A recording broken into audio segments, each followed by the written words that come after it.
How to wind the line spool on a John Deere trimmer.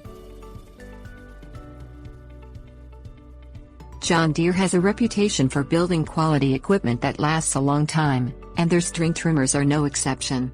But the string on a John Deere trimmer will need frequent attention if you have a lot of grass and weeds to cut.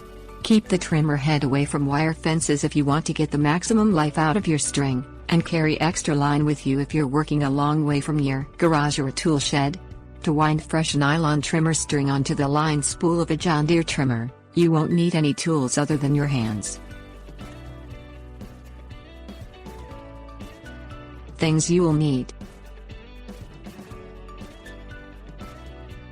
string trimmer line, 0.065 inch to 0.105 inch diameter.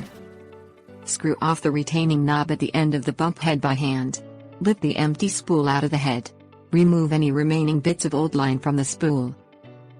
Push about an inch of new line into the hole in the inside middle of the spool.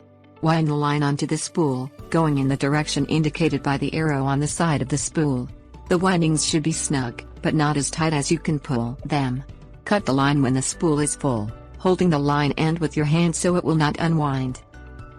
If your trimmer has dual strings, repeat with the other string. Slide the spool halfway into the bump head, oriented the same way as it came out. Feed 2 to 3 inches of the end of the string through the hole in the edge of the bump head. Repeat with the other string. If you have dual strings, slide the spool all the way into the bump head. Secure the spool with the retaining knob.